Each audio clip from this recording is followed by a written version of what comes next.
കാസർഗോഡ് മഞ്ചേശ്വരത്ത് കാർ തടഞ്ഞ് സ്വർണ്ണമാല തട്ടിയെടുത്ത കേസിൽ പ്രതിയെ പോലീസ് പിടികൂടി. മഞ്ചേശ്വരം സ്വദേശി തൽവാർ ലത്തീഫാണ് പിടിയിലായത്. വോർക്കാടി അരിബയിൽ സ്വദേശി സ്വാനിദ് എൻ സീതാറാം ഷെട്ടിയെ ആക്രമിച്ച കേസിലാണ് പ്രതിയെ പിടികൂടിയത്. കഴിഞ്ഞ ശനിയാഴ്ച ഉച്ചയ്ക്ക് മോർത്തണയിലായിരുന്നു ആക്രമണം. ഷഫീഖ് നസറുള്ള വിവരങ്ങൾ നൽകും. ഷഫീഖ, സ്വർണത്തിന്റെ വില ഉയരും തോറും ഇതുപോലെയുള്ള മോഷണ കേസുകളും കൂടുകയാണ്. എപ്പോഴാണ് ഈ സംഭവം ഉണ്ടായത്? എങ്ങനെയാണ് പ്രതി പിടിയിലായത്?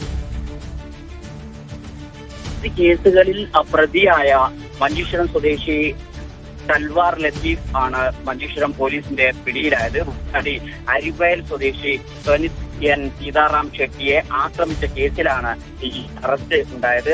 സീതാറാം ഷെട്ടി കാറിൽ പോകുന്ന സമയത്ത് തടഞ്ഞു നിർത്തി കത്തി കഴുത്തിൽ കാട്ടി സ്വർണ്ണമാല തട്ടിയെടുത്തു എന്നതാണ് കേസ്. പ്രതിയെ ഉച്ചയോടുകൂടിയാണ് ശനിയാഴ്ച ഉച്ചയോടുകൂടിയായിരുന്നു ഈ സംഭവം മോർത്താനയിൽ നടന്നത്. ഇന്ന് പുലർച്ചയോടുകൂടിയാണ് പ്രതി പിടിയിലായത്. ഒരു വലിയ സംഘം ഇതിന്റെ പിന്നിലുണ്ട് എന്ന് പറയുന്നുണ്ട്. ആ സംഘത്തെ പിടികൂടാനുള്ള ഒരു ശ്രമം അന്വേഷണം ഊർജിതമാക്കിയിട്ടുണ്ട് എന്ന് പോലീസ് പറയുന്നു. കടയിൽ നിന്ന് വീട്ടിലേക്ക് കാറിൽ മാറ്റിയായിരുന്നു സ്വനിത്തിനെ ഈ ഒരു സംഘം തടഞ്ഞു നിർത്തി കത്തി കഴുത്തിൽ കാട്ടിയതിന് ശേഷം ഭീഷണിപ്പെടുത്തി കൊത്തുമെന്ന് ഭീഷണിപ്പെടുത്തി കവർന്നത്. അതിനുശേഷം ആണ് ഇയാൾ പോയി പോലീസിൽ പരാതി നൽകിയതിനു ശേഷം പുലർച്ചെയാണ് ഈ പ്രതിയെ പോലീസിന് പിടികൂടാൻ കഴിഞ്ഞത്.